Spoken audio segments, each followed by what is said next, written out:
Halleluja! Gloria lilek mulej.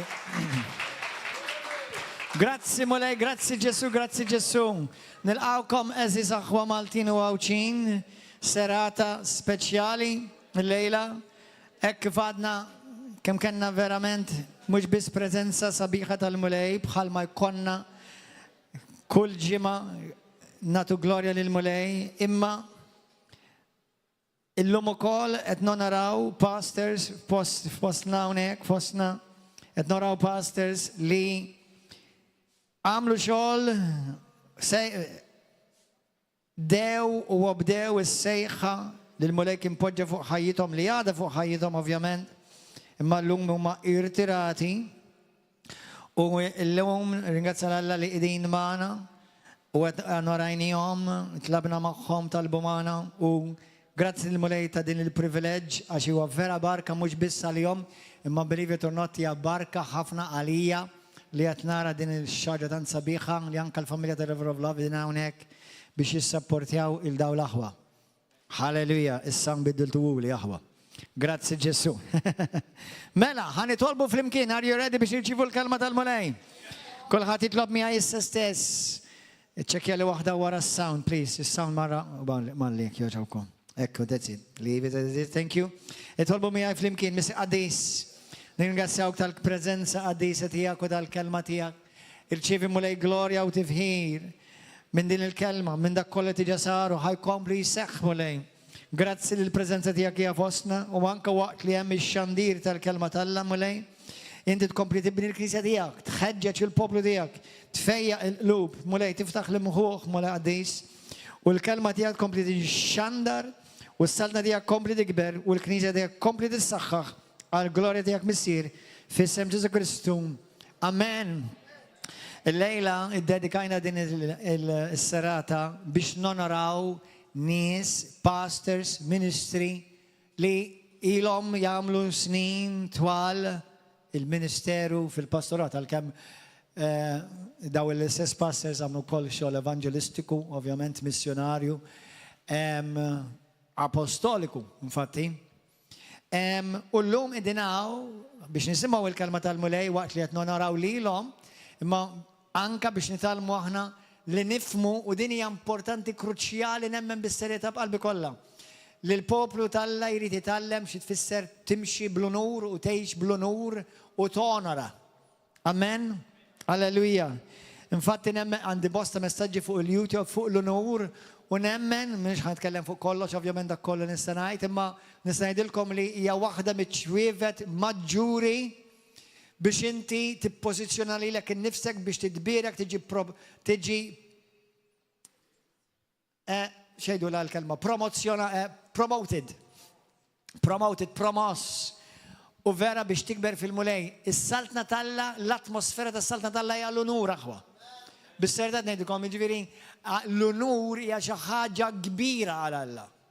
Xi ħaġa kbira għal Alla, infatti l-istejja li tkellimna fuqhom dal-aħħar ukoll fejn tkellimna fuq Absalom, fuq Ahitofel, fuq Ġuda, fuq nies oħra.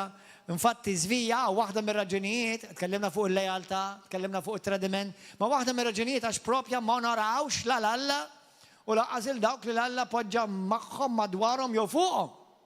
Jiġifieri l-unur huwa kruċjali. U hemm talim li tkellim fuq fid-dettall fejn ħafna drabi anke fil-Bibja naraw speċjalment fit-tieni Slaten fejn hemm nies li rċivu l-miraklu tagħhom għax propja onoraw il-Alla. Jew onoraw il-profeta tal-Alla. U tara li l-unur hija ċavetta maġġura fis-saltna tal-Alla. Amen.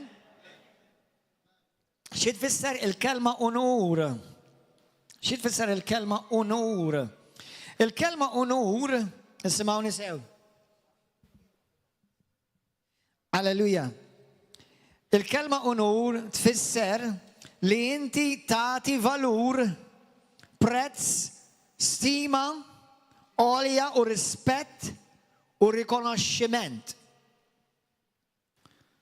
Tagħti valur kbir, tagħti l-ogħla valur, tagħti l-ogħla prezz, l-ogħla stima.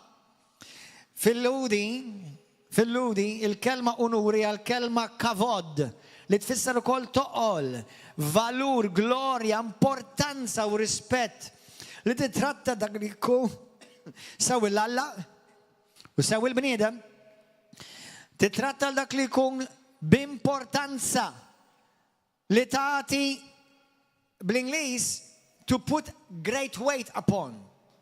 Tagħti rigward serju, serious regard towards. Li tagħti valur għoli lil dak li jkun. Titratta lil dak li jkun l-Alla, ovvjament ħaġa livelli hemm l-unur lejn Alla, l-unur l-bniedem, li dawk ta' madwarek u dawk ta' fuqek. U hemm il-benefiċċji li tgħix fil-ħajja ta' onur. Li wkoll tfisser bħalma rajna fil-Grik, fil-Ludi, hekk ukoll bil-Grik, tfisser reverenza. Xi ħaġa interessanti wkoll tfisser li għandha x'taqsam mal-obbedjenza tiegħek, li tigglorifika, li tażalta, li tolli. Ġifieri meta inti tonora lil xi ħadd, inti għal dak li jkun qed tollih. Tħaltux il-kelma tonora mal-kelma tqim. Il-kelma tqim tfisser to worship. We only worship God. Amen. Ġifieri meta aħna ngħidu għax kultant l-eżis kattolċi jgħidu għax aħna nqimu mux nadraw il-kelma ta' dura u tqim l-istess ħaġa żis. Ok, issa tonora hija ħaġa differenti. Tista' tonora bniedem Alla, tista' tora sew ħaj u sew qaddis fis-sens titkellem b'mod ta' stima għolja fuqu, sewwa? Imma ma tista' tadura lil ħadd ħlief il-Alla. Amen. Grazzi Ġesu. Amen. Li tagħti u turi ċertu rispett ta' reverenza.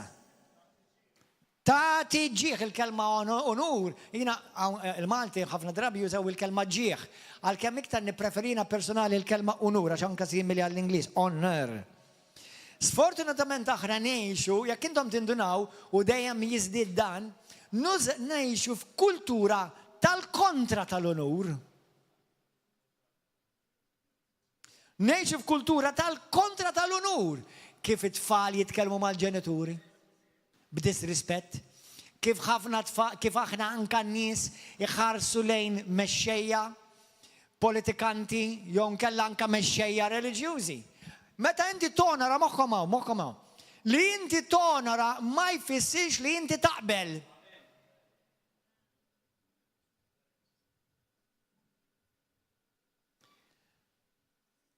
Tonora Alla imkien ma jgħidlek għax ma qbilx jew għax żbalja jew għax ħażin jew għax tiddizonora għal dak li ma tistax.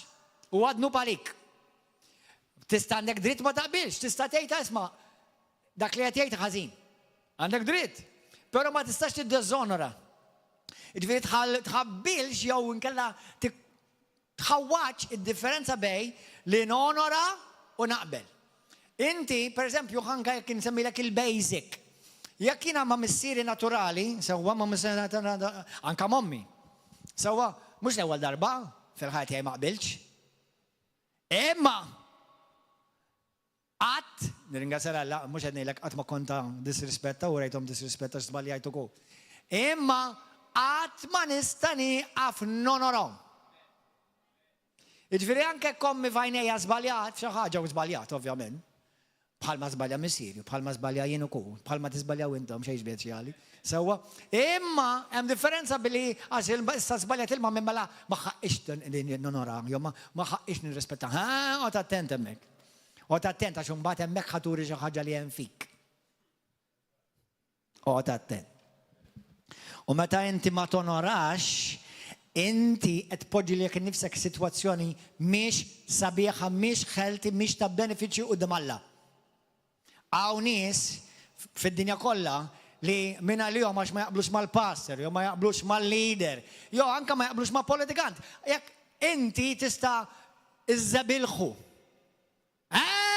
Ħanejlek hawn ħafna Kristjani li l-miraklu tagħhom ma jistax jirċevihom ta' għaliex jistgħu jikkwotaw il-Bibja minn filgħodu sa filgħaxija. Imma l-sienhom huwa ħażin u ħin kollu jattakkaw nies Alla. U jekk huwa aħuk dak huwa nies Alla. Jekk huwa maħsul bid-dem ta' Kristu dak huwa nies Alla. M'hemm bżonn ikun pastor, apostlu jew profeta jew xi ħaġa oħra. Amen. Anka bniedem li huwa tad-dinja għax-xorta huwa magħmul fi xbija Alla, aħseb wara xi ħadd li huwa mifdi bid-dem tal-ħaruf. Qed tifhmu d-differenza? Ġaj, mhux l-ewwel darba li nara ċertu Kristjani li minn għalihom li meta jajru lili jew jajru pastor oħra, qed jaħsbu li qed jagħmlu xi pjaċir quddiem Alla, għadek ma tafx ħofra tħaffer għalik innifsek.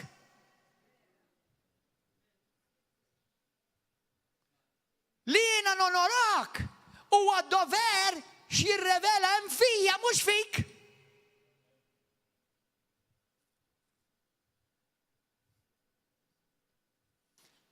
Li jiena nonora, per eżempju, jien nagħmlu mod. Jista' jkun president, prim ministru, politikant. Hemm politikanti ma naqbilx magħhom ovvja. Imma jekk tintaqa' magħhom titkellimhom b'unur, b'rispett. U jekk ikollok l-opportunità tgħidulhom isma' hawnhekk jiena nemmen qed tiżbalji inti. U tgħidulhom għaliex, ma b'rispett.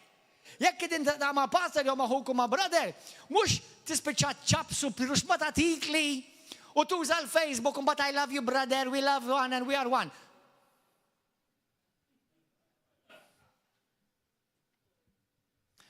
Kemm qed iweġġew il-Alla u kemm qed tħaffer ħofra lik.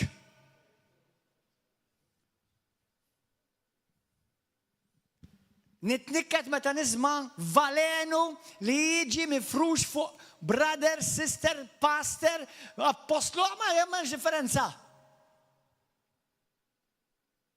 Inti ma tafx li qed tidneb li qed tagħmel dawn l-affarijiet. Dak dnub ta' bħal meta tidaj jew tara l-pornografija jew tikdeb dak dnub. ħafna ma jirrealizzawx li dak huwa dnub u jista' jkun il-blockage tiegħek għaliex m'intix qed tara il-breakthrough li qed tixtieq tara. Aħna ngħixu f'kultura ta' diżinu anke ħafna tfal l-iskrittura tgħidlek. Fit-tieni Timotju kapitlu 3 tgħidlek fl-aħħar ta' żmien anke tfal ikunu ta' disrispett lejn il-ġenituri. Però mhux lejn il-ġenituri biss anke fl-iskejjel. Kemm nisimgħu problemi fl-iskejjel, it-tfal bla rispett, it-tfal bla kontroll, ma tistax tgħidilhom xejn. Għaliex? Għax itallimna u qed nitilgħu f'kultura ħafna drabi, speċjalment f'dawn l-aħħar qisu 10 snin 5 tal-woke jgħidula. Bla rispett, bla unur. U għax qed naraw, soċjetà titfarrak. Soċjetà titfarrak. Isimgħuni aħwa. Jina u inti ġili rajna żgur fuq television il-familja reali tal-Ingilterra. Ġili rajtu għam xi films jew xi tieġ. Kollox taqblu intom magħhom? Żgur li le. Sewwa, imma immaġina kif jgħidu bl-Ingliż, how they carry themselves, how they talk. Għandhom ċertu attitudni ta' onur. U aħna nissejħu poplu reali. Aħna l-lingwa tagħna għandha tkun ta' poplu reali. Mhux ta' strada reali.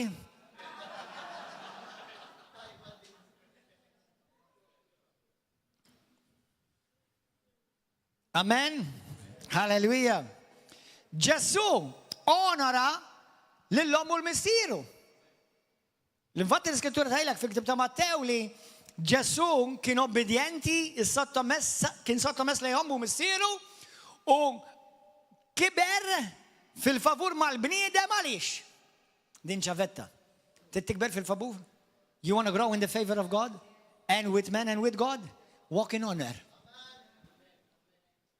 Imxi fl-unur. Umxi fl-unur. Ġwanni kapitlu 12 vers 23. Min jaqdi lili u jiffollow jani u jimxi warajja fejn jien inkun hemm il-qadej tiegħi wkoll ikun. U l-missier tiegħi jonora lil dak li jaqdi lili. Trid Alla jonorak lilek? Ma tistax inti tattira l-unur il-barka talla fuq ħajtek jew il-favur talla fuq ħajtek u inti tkun disrispettanti. Tkun disonorabbli. L-obbedjenza hija ħanilkom żewġ affarijiet. Morru fil-ktieb ta' kapitlu 6 ta' Efesin malaj. Li wkoll hija simili għall-Esodu kapitlu 20 vers 15. Efesin 6, isimgħuha malaj. Halleluja. Intom it-tfal isimgħu mill-ġenituri tagħkom, jiġifieri obduhom. Għax dan huwa sewwa. Weġġaħ lil missierek u lil ommok Għax dan huwa l-ewwel kmandament bweda. Jiġifieri l-ewwel għax inti għandek żewġ settijiet, għandek dak il-kmandamenti kif inti tiġixxi lejn Alla, u mbagħad għandek it-tieni set kif tiġixxi lejn il-bniedem. Għandek l-ewwel erba' lej kif tiġixxi lejn Alla, u t-tieni sitta, it-tieni pakkett huma bejnek u bejn il-bniedem. Għalhekk qed jgħidlek l-ewwel kmandament ġifieri dawk is-sitta l-ewwel wieħed huwa jibda onora lill-Mister kull-omm. Kora xi jiġrilek? Dan jekk tagħmlu għandek weda. U x'inhi din il-weda? Sabiex ikollok ir-ries, il-barka, u jkollok omor twil fuq l-art. Ħanejlkom xi ħaġa, llum kont qed naħseb fuqha. Għax qed jien żgur naf nies li ma onorawhomx il-missier u l-ommu.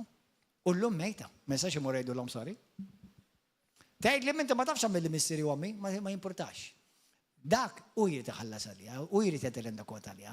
Jista' jkun sfortunatament ma kellux missier jew om li laqqas onorawhom jew uruhom kif tgħix ħajja ta' onur. Imma simgħuni. Ejn nagħmlu mod inti f'din is-sitwazzjoni prekarja, tgħid li pastor jiena lilhom il-missieri vera trattajthom ħażin, vera nkwetajthom, u tolthom tilthom u batthom jien il-qabar. X'nista' nagħmel? Kif ħan nirreversjah dik? Hemm il-kelma bl-Ingliż proxy. Ġieli smajtu għal-kelma proxy? Proxy ġifieri meta inti taf li dil-persuna ma tistax kellem aktar issa din. Jekk persuna ħajja tmur tissejba. Imma huwa missieruhom. Ħanejlkom ħaġa. Ifhmuha mill-lat bibliku profetikament. Sib lil missierek spiritwali, om spiritwali, u mur uri u nur lilhom. Dak li inti ma għamilx ma' ommak u missierek tad-dinja jekk huma mejta issa. Jekk għadhom ħajjin mur indem. U jitlobhom maghfra u minn issa sakemm il-murej joħodhom, onorhom u rihom rispett jekk trid ikollok ħajja mimlija rizq u ħajja twila. Alleluja. L-obbedjenza hija dak li tagħmel sew. Sew li tagħmel hekk. Imma l-onur huwa dak li lilek jippożizzjonak biex tiġi favorit quddiem Alla. L-onur hija l-atmosfera tal-attitudni tas-saltna. Il-Bibja tgħidlek onora lil dawk li jisħoqilhom l-onur. Mhux jiġifieri ara da ma jisħoqlux, wara mhux ħanarah, mhux hekk ta' ġifieri. Għandek lista ta' nies li l-Bibja tgħidlek tittonora. Issa narawha fil-Ktieb tar-Romani. L-onur ma juri xejn fuq lil dak il-persuna li jinta tonora. Let me say it in English. Honor reveals nothing about the person you're honoring. But it reveals everything about you. Amen. Alla jagħti onur lil dawk li jobdu il-kelma tiegħu, Proverbi 13 vers 18. Alla jonora meta inti tobdih jonorak. Amen. Id-disonur, ejdu għawarajja, id-disonur, iweġġa li l-istess.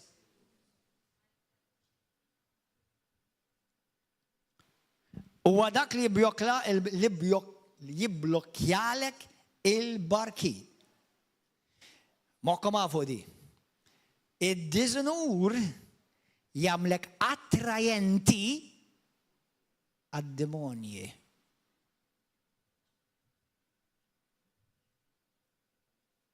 Id-disonur għaw nies li l-om teġ biex jinħalsu murrux ma ta' demonji. Jow jinħalsu jirġaw jimtlew. Id-nejlek għalix? Inti kif tirrispetta l-autorità, kif tħares li l-ommu kummissirek, jista' jkun ommu kummissirek spirituali. Sewa, ent għandek problema. Għax arroganti, pastas, ardit. Taħseb, dak mux bnidem bħali, sana s-senna sid. Fil-ġisem bnidem bħalek. Anzi, t-nera xaħġar, jista kun għar minnek fil-ġisem, infatti. Għaw missirijiet li huma għar minn u lidom ħarġu tajjeb u l-missir mħassar. Ti taħseb li għax dak ma jħoqlu xinur pastor. Kemm qed tiżbalja qalbi tiegħi.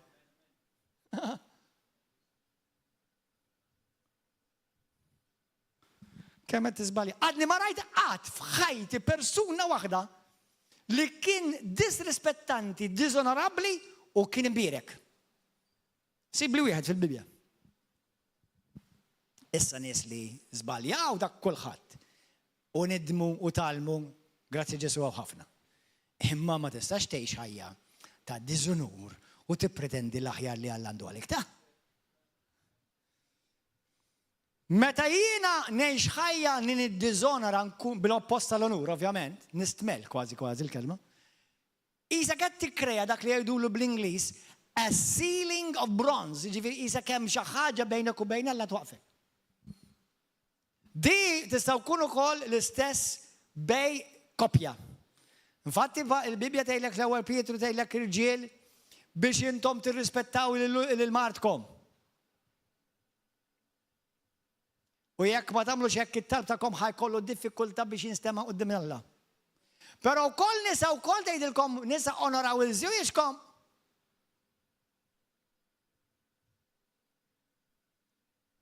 Jista' jkun li hemm knies u koppji li għaliex bil-sienhom, bl-aġir tagħhom jiddiżonoraw il-żwieġhom? Jew jiddiżonoraw il-martom? Something to think about. And change if it applies to you. Morru fil-Ktieb ta' Romani kapitlu 12.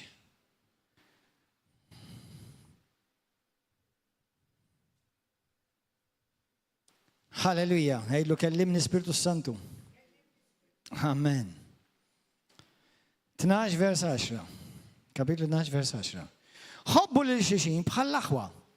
Fitxu li tonoraw tistmaw bil-Malti għaw tgħid lil xulxin.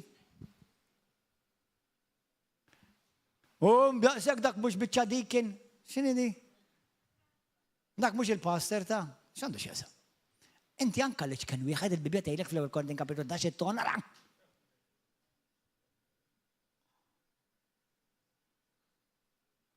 U dak mhux biċċa għaxer, u dak mhux biċċa media, u dak mhux kafe. Biċċa. Infatti kollha kemm aħna biċċa mill-ġisem ta' Kristu. Alleluja. Romani kapitlu 13 vers 7. Vers 7. Għatu lil kulħadd dak li ħaqqu. Taxxi lil min imissu taxxi, dazju lil min imissu dazju, rispett lil min imissu rispett, onur ġieħ lil min imissu ġieħ. Mela il-kulħadd, ovvjament hemm livelli ta' onur, fis-sens jekk inti kif tonora lil Alla, kif tonora lil żewġek jew il-martek, kif tonora lil ħuk, kif tonora lil-pastor tiegħek jew il-mexxej spiritwali tiegħek, jekk inti qed topera sewwa suppost pastor għandek, mhux ġast brother. Aħna nistgħu nkunu nifellowshipjaw bħala brothers and sisters, imma jekk inti m'għandekx pastor missier spiritwali inti taf kif qed topera bħala orfni. U qed ngħidilkom xi ħaġa għal dawk li operaw hekk, b'imħabba ngħidilkom. Tliftu is-sens ta' xi jfisser unur.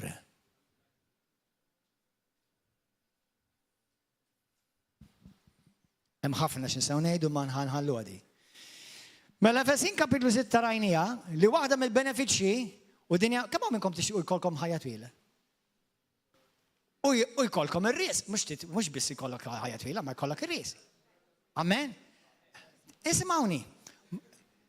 L-istess prinċipju kif Alla jgħid li aħna għandna nonoraw lill-omna u l-missieri naturali, huwa l-istess prinċipju li inti għandek tittonora lill-omok u l-missierek spiritwali. Hawn nies hawnhekk laqas għandhom omu missierhom naturali għax tiġetelqu il-ħajja l-oħra. L-istess prinċipju. Tħaltu wix li tadur, aħna ma ndoraw il-ħadd, aħna ndoraw biss l-Alla. Imma tonora żomm fi stima għolja. Inti ma tistax tgħidlu lil-missierek sew naturali. U laqqa spiritwali għaw bru, jew għaw braw, jew għaw sis. Issa, naf li jina brother jina sisti. Jew nkella għaw ras, u jina ngħidlek għaw bla ras. Sewa. Halleluja. Iddu noqogħdu attenti kif nitkellmu, għaliex forsi isma' jiena ċajta kulħadd joħodha sewwa. Imma tittoqgħod attent għax jew jirrevela li int ignorant. Imma għall-ignorant hemm it-tagħlim. Jew nkella jirrevela li inti vera bniedem disrispettanti, ma tafx tfisser tirrispetta u tonora. Sewwa? Halleluja. Mela anka lit-teacher tiegħek, per eżempju, lill-missierek naturali inti ma tgħidlux Joe, dak missieri jismu Joe. Inti lill-missierek titgħidlu pa. Daddy, papa, whatever, kif xtaj. Ix dak ix-xieħ ta' ix-xieħ. Kieku il-tifal tiegħi jgħidu li xjuħ, kieku jibdew jkollhom ifittxu snienhom.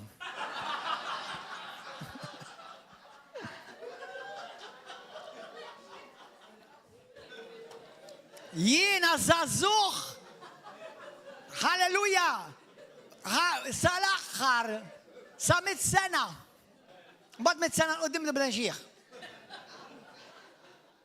Mhux hekk jgħid is-Salmi 103 li aħna anke fix-xjuħitna nkunu bħal żgħażagħ u bħal ajtli, mhux bħal terki jew bħal xi dondjan. Halleluja. Amen. Grazzi Ġesu. L-ewwel Pietru kapitlu 2, vers 17. Xtajdlek? Onora lill-awtoritajiet. Maltin u Għawċin. Aħwan Sara Kristjani ta' kull denominazzjoni. Nonora bħalma diġejtilkom ma jfissirx li naqbel. Hemm ħafna fajt fil-politika ma naqbilx. Issa meta tasal l-elezzjoni uża d-dritt li Alla tak, użaħ dak. Imma anke jekk inti ħadd titktab xi ħaġa fuq il-Facebook, don't be disrespectful. Jira ikun xi ħadd li jitlob il-mulej sidek u żidi. Tifhem?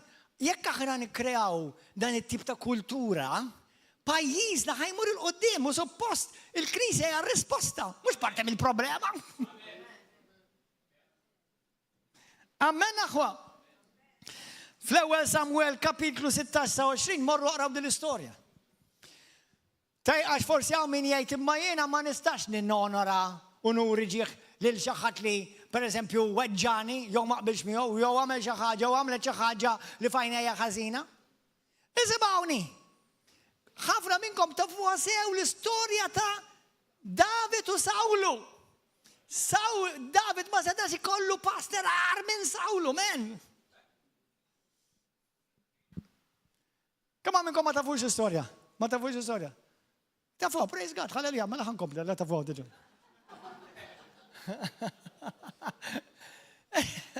Ismawni, Sawlu rid joqtlu kemm il-darba l-David.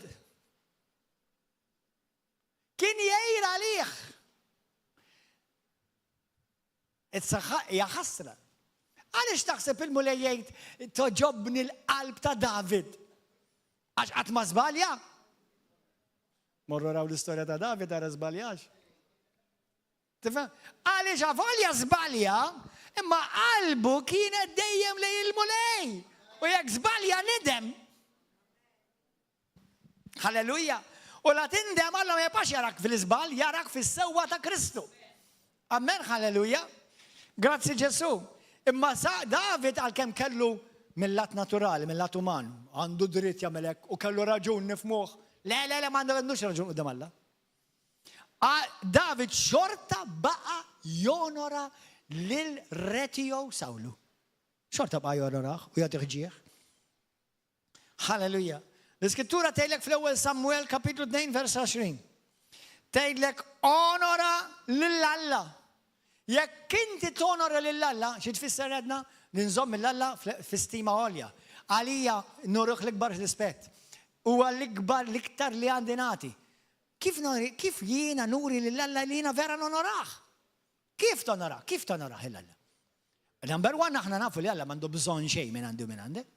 Mela kif nista' nonora lill-Alla? Kif norih li jiena bniedem ta' onur u nonorah? Halleluja.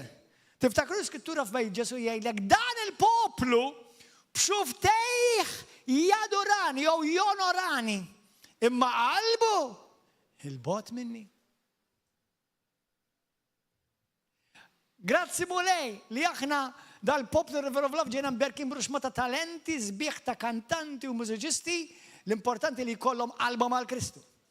Jiġifieri minn rigward ta' kantu mużika maħniex neqsin. Għal-grupp għandna tnejn. Imma x'jiswa li jkollna kantanta jew kantanti jew mużiċist bravu fit-talent, but it becomes a show. Għalhekk jagħmlu l-korsijiet, għalhekk jridu jagħmlu d-discipleship, ħalli qalbhom tiġi mrawma li hawnhekk hawn fuq speċjalment meta tiwexxu qed tmexxu l-poplu tal-Alla fil-spiritu ta' qima. Remind you, it's not about you.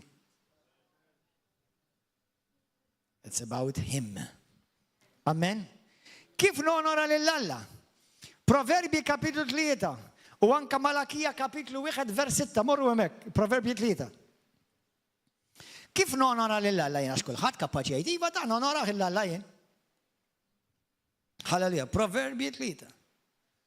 Kemm hawn minkom diġielietta ma ħanejda għal dawk li huma ġodda, għal dawk li qed isegwu dal-messaġġ għall-ewwel darba, kemm hawn minkom temnu li Alla jixraqlu kull nur.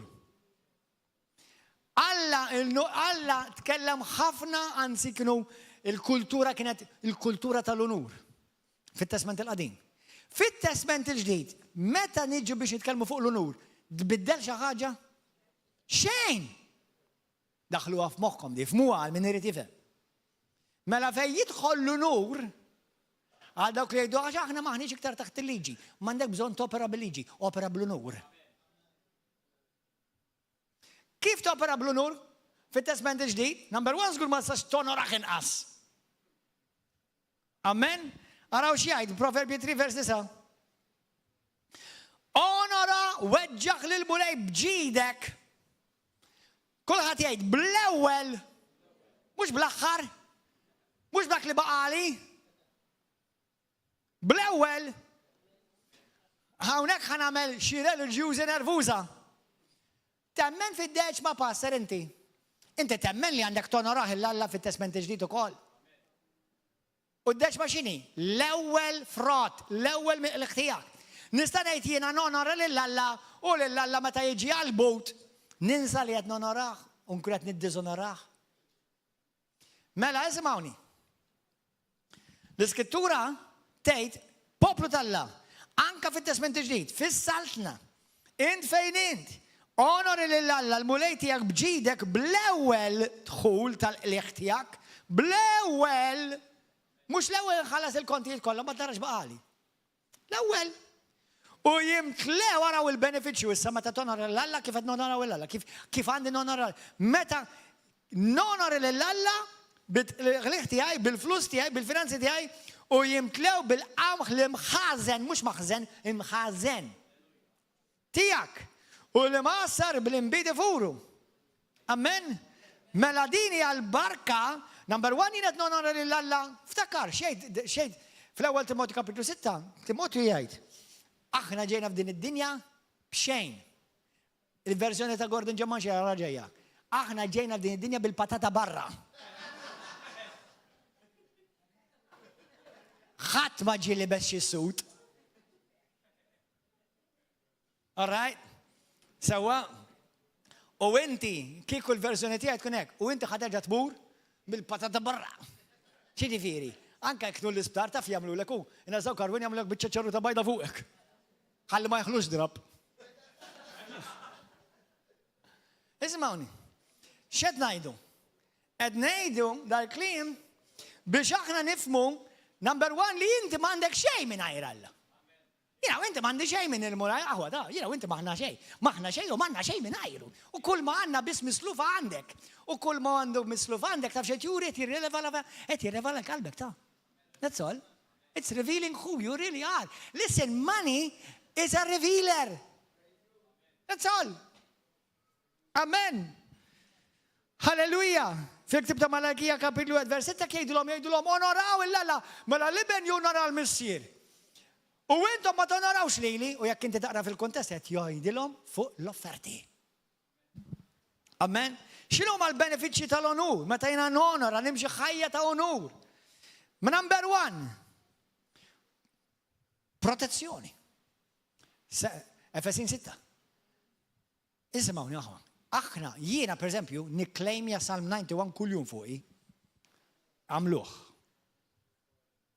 Nista' ngħix fil-kent tal-għoli u ngħix ħajja ta' diżunur. Nistax. Tifhmu? Mela, meta jiena qed ngħix ħajja ta' unur nonora, sewwa, jiena ma nistax ngħix ħajja ta' unur qed nippretendi dak li Alla wedni. Ngħix protett u bil-sini tgħix kemm noqtol nies. U nivvalena il-ġisem ta' Kristu kontra ħija, kontra oħti. Għal dawk li għamlu da, għod attent, għax għal kull kelma firħa li toġoħ toħroġ minn fommok. Titta tirenda kont għalija.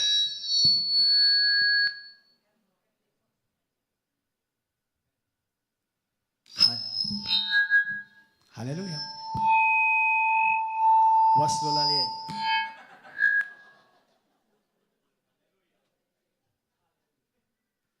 Thank you, Jesus.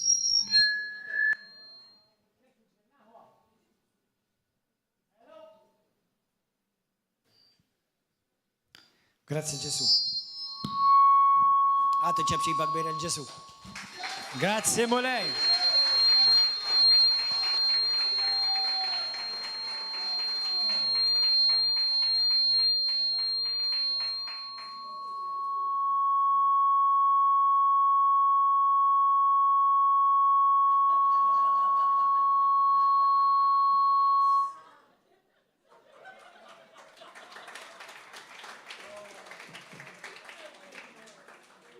Kem tiswa l-imtada?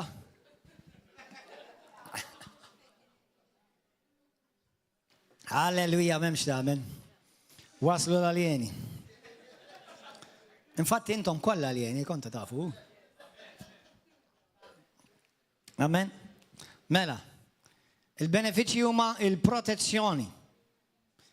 Jekk li tkun protett, eħx ħajja ta' onur. Amen. Fil-ktib ta' Proverbi kapitlu 3 minn vers 19 għandna kif rajna, jekk aħna nonoraw il-Alla, ngħixu ħajja ta' li kollox imur sew għalina, prosperità u abbondanza. Ħaġa oħra, meta jiena ngħix ħajja ta' onur, ngħix ħajja ta' saħħa, good health. Meta jiena ngħix ħajja ta' onur, il-ħajja tiegħi nista' nistenna li l-ħajja tiegħi tkun flow ta' barkiet. Meta ngħix ħajja ta' onur, qed nistenna skont il-kelma d'Alla li jiena jkolli ħajja twila fuq din l-art. Meta jiena ngħix ħajja ta' onur, il-mulej wedek li inti issib favur quddiem il-bniedem. U tattira l-favur t'Alla fuq ħajtek inkluż quddiem Alla. Il-benefiċċji li jiena ngħix ħajja ta' onur fissem Ġesu Kristu, bħalma rajna, Davi ismawni, jiġri fil-ħajja tiegħek, anke jekk l-ar ħaġa jiġri kontra tiegħek. U naf li smajna stejjer, jiena għaddejt minn ħafna fajt fil-ħajja tiegħek. Però jekk inti tibqa' b'attitudni ta' onur, bħalma David ħareġ rebbieħ, bħalma David skansa il-lanza ta' Sawlu, bħalma David ma mietx fil-wiet meta faċċja lil-Gulija. Jekk intom tinnotaw l-attitudni ta' David, morru studjaw l-attitudni ta' David. Anke meta ħutu bdew maqdruh u jiżżofjettaw bih. Baqa' onorabbli. Baqa' rispettabbli. Anke lir-re baqa' onorabbli qudiemu. Halleluja. Fil-ktib ta' Romani kapitlu 2 vers 10 tgħidlek li meta inti kollok ħajja ta' onur, ismawni, hija waħda miċ-ċavetta, miċ-ċwievet biex ikollok relazzjonijiet sana u anke biex topra fl-unità. Ħafna Kristjani jitolbu għall-unità. Opera fl-unur. Fil-ktib tal-Proverbi 22 vers 4 l-unur tibtatik promozzjoni u tiftaħlek il-bibien ta' influenza biex inti tkun influenti. Ġwanni 12 vers 26 Ġesu jitkellem li l-onur u kol twaslek għal ħajja ta' dejjem. Alleluja. Fl-ewwel Korintin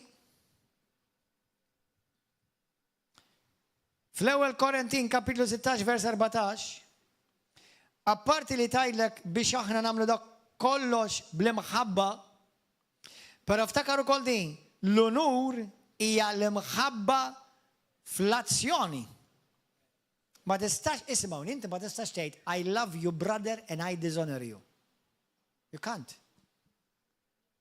Ma tistax tgħid inħobbok bro, ma mbagħad niddiżonorak. Ma nistax. Irid nonorak bħala ħija, nonorak bħala uman li inti mamul fi ġbija talla, mhux bil-forsi li naqbel dejjem miegħek fuq kollox, imma nżomm attitudni ta' ġieħu ta' onur. Amen, halleluja. Grazzi Ġesu. U dak huwa parti mill-imħabba. Li qed nimxi fl-imħabba. Amen, eżis aħwa? Jiena ħanejdok illum qegħdin nonoraw pastors, il-ħajja ta' pastors. Morru fi ktieb tal-Lut kapitlu 13.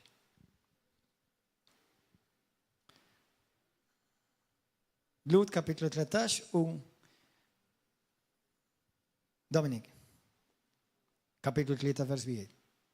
Dominik 3 u 1. Dominik 3 fu 1. Amen. Spirit, soul and body. Ismaw, verse. Ismawni waħwa. ħanorikom skrittu għax illum qed nonoraw. Apparti nitkellmu fuq l-onur u nħobbu ħafna da suġġett. Fatti għandi ktieb għandu bżonn l-editing imma nixtieq nippubblika għax vera nħobbu ħafna da suġġett. U nemmen li hija xi ħaġa nieqsa ħafna fil-ġisem ta' Kristu, l-onur. To honor. Għal darba oħra nerġa' ngħidlek ma tistax tgħid I love you bro and I dishonor you. Ma nistax. Għal dawk li jittrattaw il-laħwa u anka pastors u leaders, jew anka bil-kontra. Ma nistax ngħidlek I love you and I dishonor you. You can't. They contradict each other. Amen. Anka Alla nnifsu, mhux tal-li biex jgħidlek inħobbok, imma jonorak lilek. Taf li lek Alla jonorak. Meta l-mulej jinżel bil-preżenza tiegħu qed jonorak. Meta l-mulej daħal f'ħajtek u mlik bil-Spiritu Qadis tiegħek, onorak. Qed tifhmu? Anka Alla nnifsu. Sib difett fik kellu jfittex id-difett il-mulej fik. Ma xorta jonorak. Xorta jonorak. Kemm ikun hawn iktar paċi jiena u waqda kieku anka fil-ġisem ta' Kristu, kieku vera nitalmu l-onur. Jekk jiena smajt b'xi ħaġa u mbagħad immur nifrixa marux mata brothers, sisters, li suppost brothers, sisters, ħanidu hekk. Taħseb li nkun qed nimxi fil-onur hemm? Taħseb li qed nuri hemm? Anzi, nkun qed nagħmel l-oppost, nkun qed innezza mill-onur. Ma tantx hemm affarijiet favorevoli xejn il-Bibja fuq dawk li jneżżu il-ħutom, speċjalment il-missirietom mill-onur.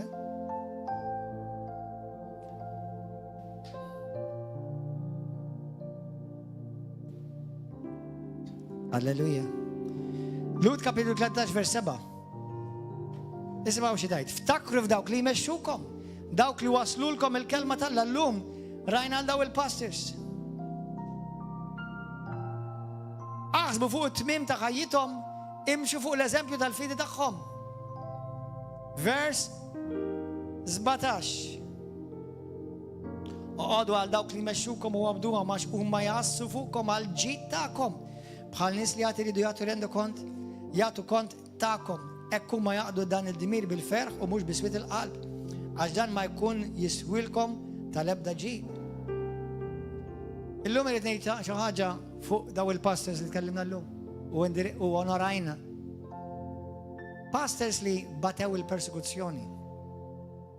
Pastors li ġew imżebilħa. Medda, ħajjithom medda. Arrestati. Gidbu fuqhom.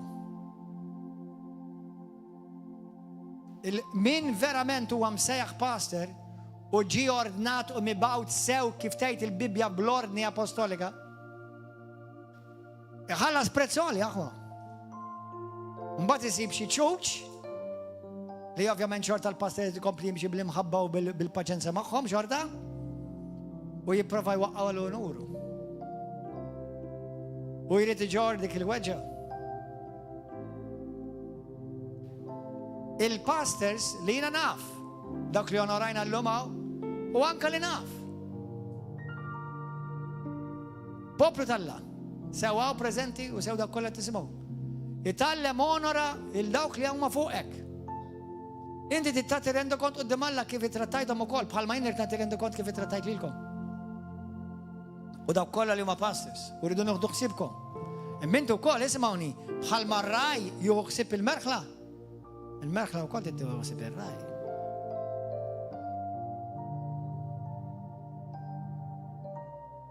Aħna ngħidux il-pastor għandu responsabilità. Inti taħseb li m'għandekx responsabilità? U kemm għandek responsabilità? Ma tafx iskrittura kemm tallem fuq l-importanza li aħna onoraw dak li fuqna u ma tgħidlekx onorhom jekk taqbel magħhom. Bħalma nisa onora lil żewġ jekk jaqbel miegħek. Oh no. Jew riġiel onora lil martek. Jekk taqbel miegħek, jekk ma taqbilx miegħek tonorajiex. Mela. Dan huwa kmandament bla attachment. Just do it. Issa, jekk ikun hemm disgwid, nuqqas taqbil, tkellmuha. U tkellmu mhux biss ta' nies, imma speċjal ta' nies talla. B'rispett u bl-onur.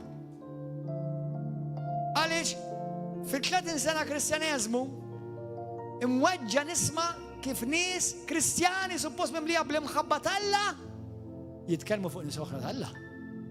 It's not good, guys.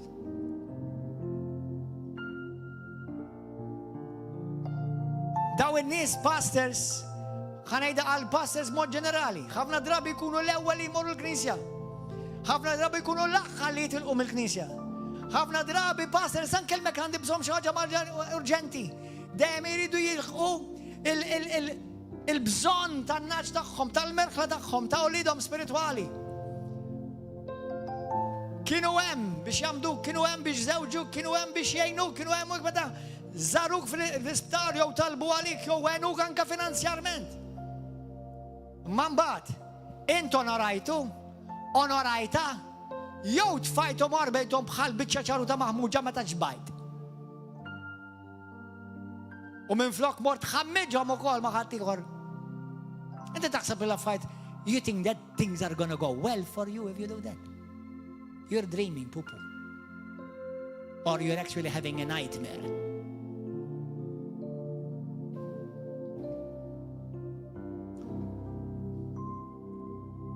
Sabiħ li tara l-pastor fuq il-pulptu u jdaħħaqna u ngħidu kelma tajba. Ma ismawni, il-pastors biex għax illum qed naraw il-pastors, speċjalment dak li għandna fostna, imma wkoll hawn ħafna pastors dawn l-affarijiet forsi ma jgħidulhomx il-kongressjoni tagħhom u forsi qed jisimgħu dan il-ħmar jgħidha biex jibbenefikaw il-pastors l-oħrajn ta' pajjiżna u fejn qed jinstema'. Għax forsi għax ħadd ieħor jgħid inti qed tgħidalek tibżax qalbi tiegħi. Dak li inti tagħmel sew quddiem Alla għalik ħajswa ta' tħabbix rasek. X'tagħmel inti lili ma toħod li xejn. X'nagħmel jiena lilek nigwadanja jew jinqosli. Imma x'tagħmel inti lili ma jonqos li xejn. Imma nista' ngħidlek. Imxi b'diżnur lejn istalla and what you're doing is you're digging your grave. 1000% I'm telling you that.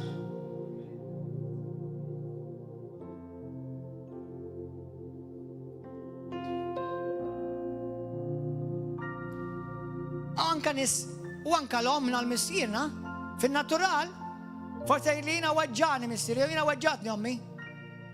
Bħalma ġilettilkom ħafna drabi hemm ċans serju li huma kienu mweġġaw u weġġaw lilek. Millum inti taf issa tgħallimt.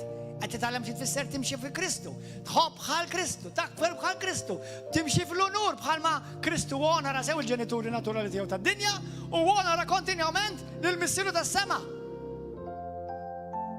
Meta Pietru fl-Atti tal-Apostli kapitlu 17 il-qoddim, meta dar qoddim l-awtoritajiet u kienu ġusti u kattivi miegħu, x'tajt l-Iskrittura? Xorta baqa' b'attitudni onorabbli. Anke jekk inti tmur il-pulizija, forsi jibatulek mill-pulizija. Mill-assa, isma' għandna bżonn inkellmuk. Number one mhux bil-forsi jsekun bad news. Jsekun għax għandhom bżonn xi informazzjoni minn għandek. Sewwa, imma t-tieni, remain honorable. Għandna proverbju bil-Malti, u vera naħseb jgħinna f'dan il-messaġġ. Huwa ħafna iktar faċli toħroġ il-farm it-toqba bil-għasel milli bil-ħall.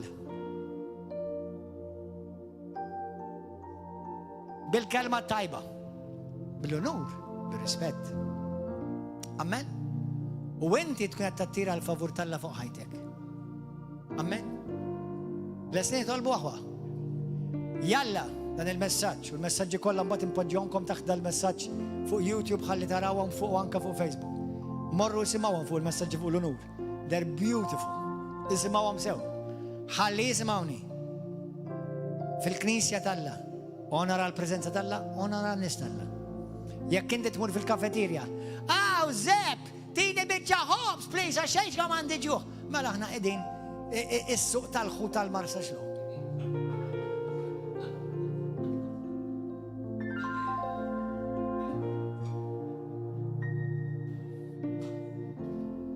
Brother, jekk jogħġbok għamilli sandwich.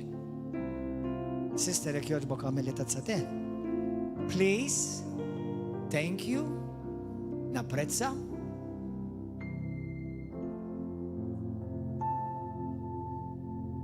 This is how Jesus would talk.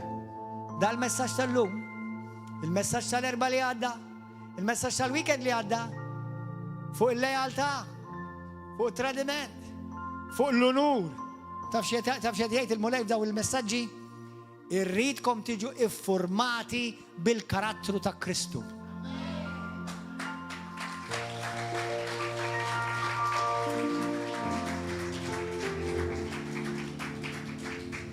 L-Iskrittura tgħidlek anke meta ġie akkużat il-mulej fals, ma qatx jgħajjarhom u jinsulenthom, xorta tkellem b'rispett jew ma qal xejn. Kemm hu tajb il-mulej? It-talba tiegħi llum jalla l-poplu kollu ta' River of Love sew preżenti u dak li mhumiex preżenti bħalissa. Jarfu l-importanza ta' dan il-prinċipju essenzjalissimu tal-onur. Jekk qed jisma' xi ħadd u l-Ispiritu Santu qed jikkonvinċik fejn żbaljajt f'din l-area, this is a good time to repent. Għal-ġid tiegħek qed imwissik għal-ġid tiegħek. Għajni tolbu. Tlob miegħi issa stess. Illum issi qaddis. Grazzi tal-kelma tiegħek. Aħfilli fejn inqastek fl-attitudni tiegħi. Tkellim bl-amment fejn weġġajt ħija jew l-oħti jew dawk ta' madwari jew nkella inkluż kif bi kliemi stajt konta disrispett u blaġiħ u disonorabbli. Mulej qaddis. Aħfilli. Ifforma fija il-karattru ta' Kristu. Ġesu, inti l-mulej tiegħi, inti s-sid tiegħi. Billum il-qoddim, Spiritu Santu għallimni kif napplika dawn il-prinċipi biex nimxi ħajja ta' onur. Lilek l-ewwel qabel kollox fuq kollox mulej qaddis. Lilek Spiritu Santu, lilek Abba Missi. Kif nonora il-dawk ta' fuqi ta' awtorità sew ċivili u sew ekklezjastika tal-Knisja biex nonora mulej. Għallimni kif nonora mulej bil-ħajja tiegħi, bi klimi, bġidi, bl-aġir tiegħi. Nonora lilek mulej u l-dawk li inti poġġejt li f'ħajti. U fejn jien żbaljajt, illum nitolbok maħfra. Aħfilli mulej. Għax int Avolja Alla għat ma d-dizonorajtni li mulej. Xorta ibni għajt issejjaħli. Xorta mħabba għajt turini. Xorta rispettu nur għajt testendi lejja mulej. Anka meta kun fil-izbal. Anka meta kun fil-ħazin. Ġesu, għatin il-qalb tijak. Specialment fej tiġi għall-unur mulej. ħankun mara mraġel onorabli qudiemek mulej. Għaliex jien ċittadin tas-saltna. Unġor l-unur tijak kull fejn immur. Għal-glorja tijak Missih. Fissem Ġesu Kristu. Amen. Halleluja. Grazie Ġesu. Amen. Għajan bivif għazazahwa. Huwa privileġġ l-lum għalija kbir, onestament għanilkom bumilta, li nonaraw il-daw il-pastors, daw il-mexxejja.